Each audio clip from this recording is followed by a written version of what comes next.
Olá, meus queridos irmãos, louvado seja nosso Senhor Jesus Cristo, amada seja a Virgem Santíssima, nossa Mãe querida e o nosso modelo de virtude.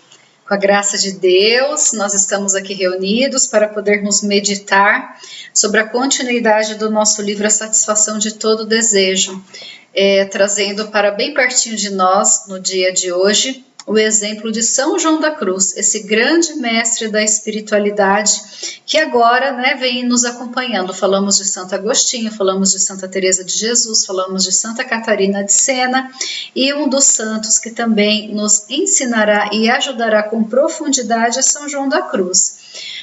Muitas pessoas já ouviram falar de São João da Cruz, conhecem São João da Cruz, sabe que São João da Cruz foi um grande mestre de espiritualidade, ajudante de Santa Teresa d'Ávila e reformador do Carmelo.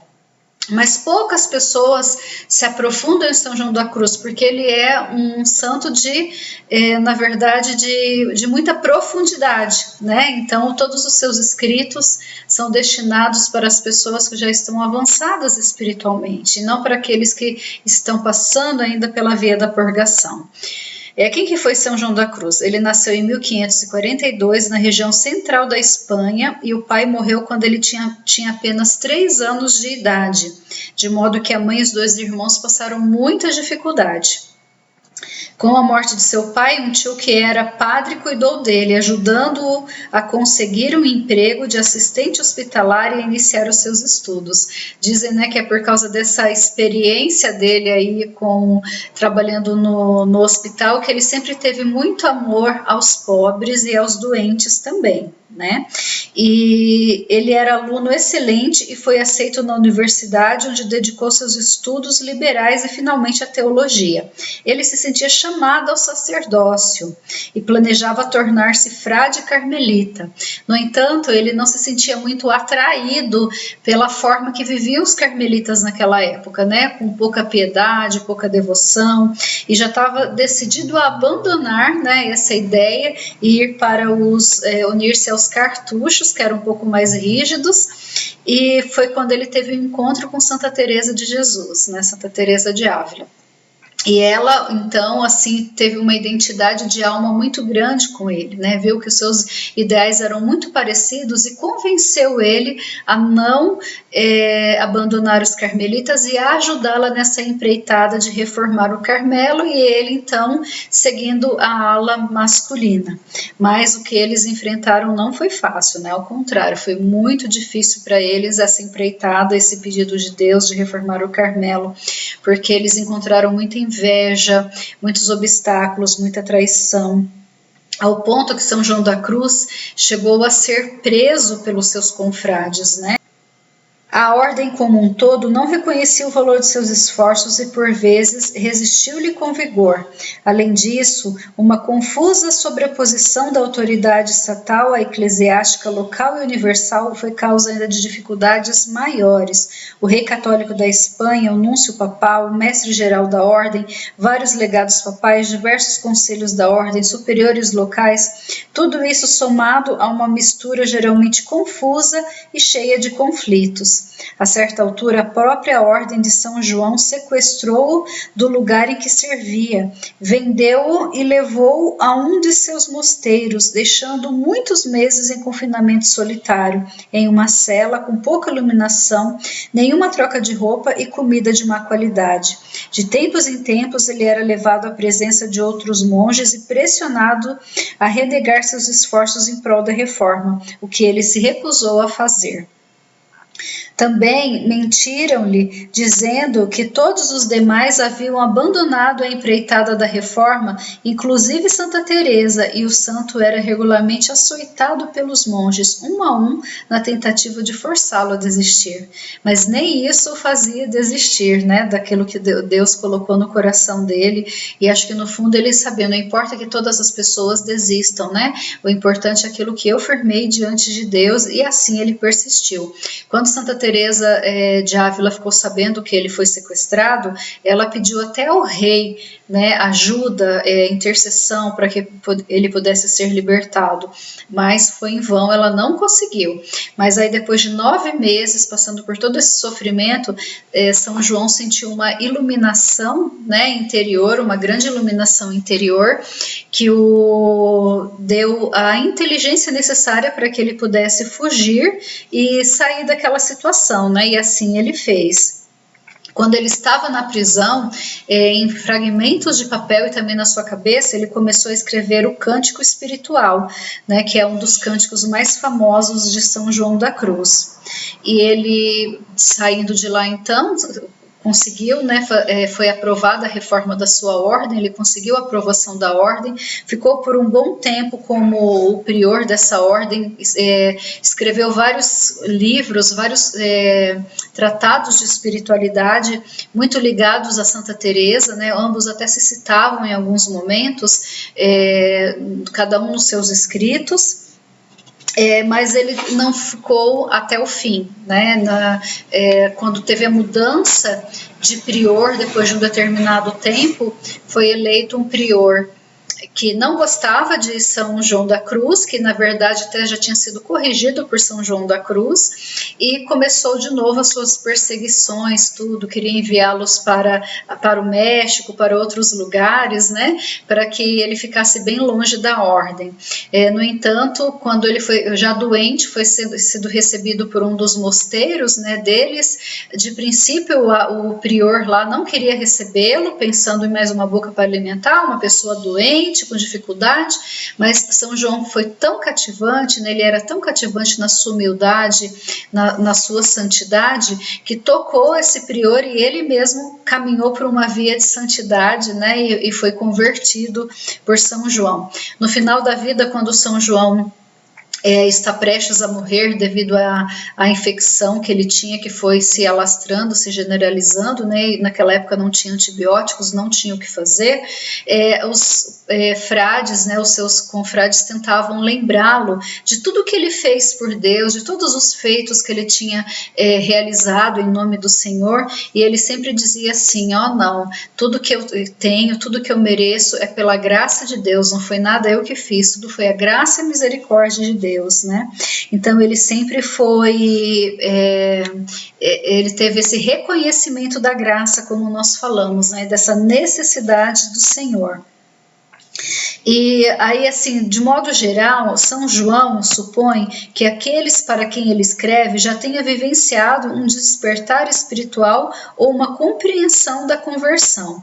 Na realidade, o seu público imediato é um grupo daqueles que vivem nos mosteiros carmelitas. Por isso, ele não dedica muito tempo aos passos mais básicos da vida espiritual. Como eu já disse para vocês, né? Ele imagina que os frades que estão lá já abandonaram o pecado, já estão querendo avançar, ter uma vida de intimidade, uma vida de união. Todo o caminho de São João da Cruz é um caminho esponsal, é um caminho assim voltado para a via unitiva, né? E ele diz assim, tem um escrito dele que ele fala, né? Onde te esconde, amado, deixando-me em lágrimas? Fugistes como um cervo após ferir-me, saí chamando-te, mas já havia partido.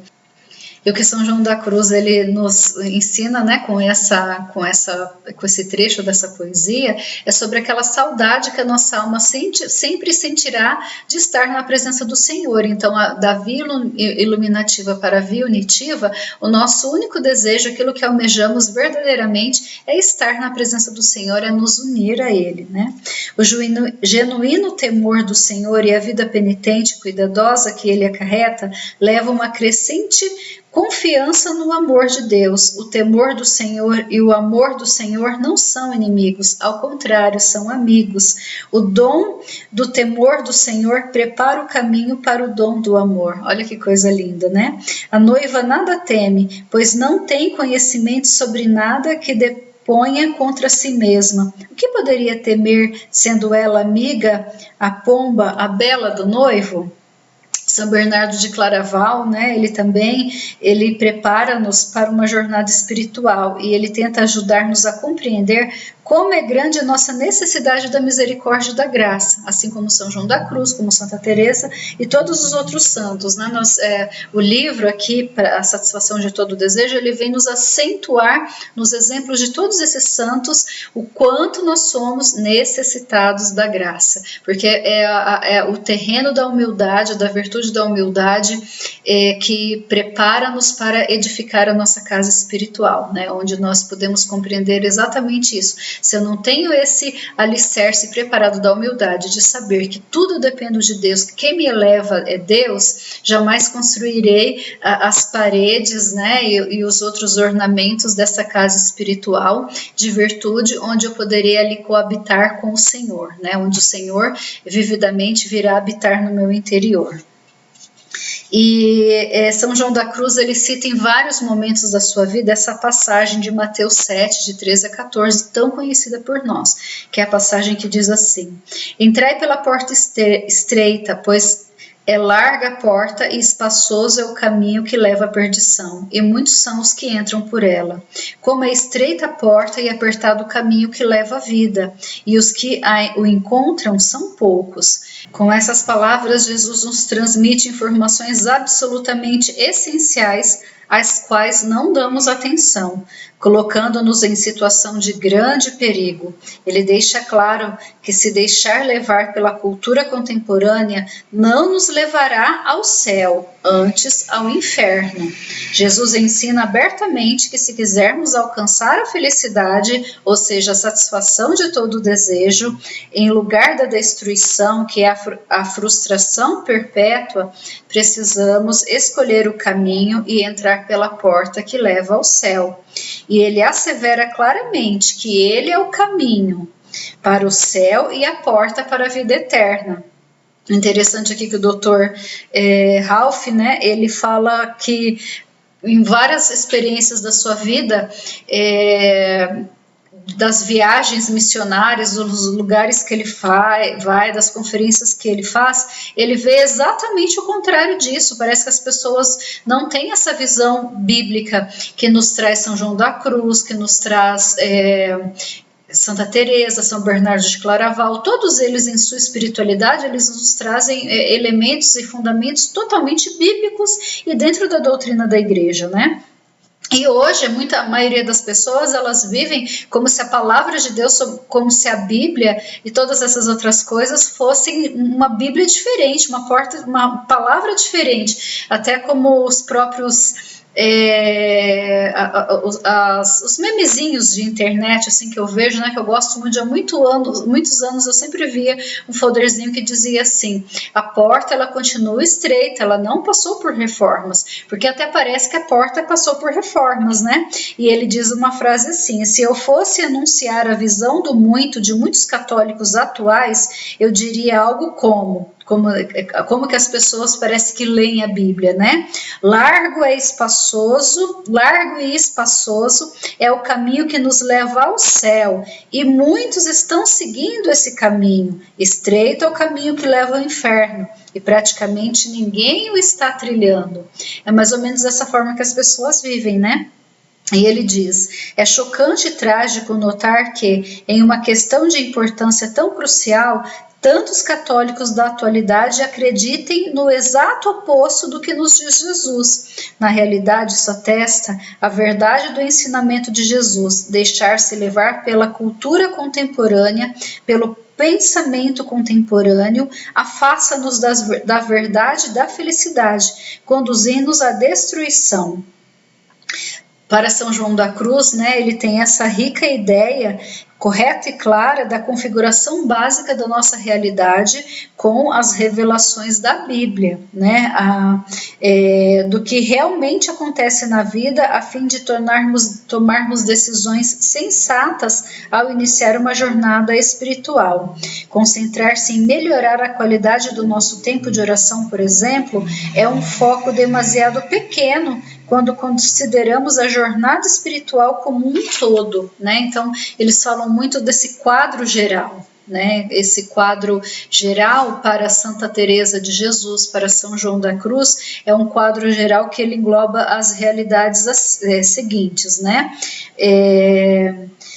Supõe que todos nós compreendamos, isso é o quadro geral, tá, gente? A realidade do diabo, o horror do pecado, o preço pago por nossa salvação, a brevidade da vida e as consequências de nossas escolhas e a realidade do julgamento do céu e do inferno. Nós precisamos ter isso muito claro. Hoje, a maioria dos católicos, infelizmente, elas não têm essa clareza, né? O diabo está lá pintando e bordando como se ele não existisse. Até teólogos contemporâneos gastam seu tempo para, como meros assistentes do diabo, fazer isso, né? Quererem provar que o diabo não existe. E aí ele faz tudo, né? E como já que o diabo não existe mais um horror do pecado. Então tudo é relativo, pecado depende, assim por diante. Dessa forma as pessoas elas estão se perdendo. Suavizando o pecado, nós suavizamos também o preço pago por nossa salvação, porque Jesus ele pagou um alto preço pela nossa salvação. E quando o nosso coração se enche de gratidão por essa salvação, um movimento de gratidão gera um movimento de amor, gera um movimento de temor e gera em nós um movimento de resposta, né? E aí nós entendemos a brevidade da vida, as consequências da nossa escolha e a realidade de um julgamento. Seremos julgados, como os santos dizem também, né? No fim da vida, São João da Cruz mesmo diz, seremos julgados, no entardecer da vida, seremos julgados pelo amor. E assim, Santa Catarina de Sena, ela também falou muito sobre isso, né? E ela traz uma questão, por exemplo, do amor humano e do amor de Deus, porque nós somos chamados também a viver um amor humano, né? Mas o nosso amor humano, ele tem que estar findado em Deus. Do contrário, não estaremos todos no mesmo lugar, né?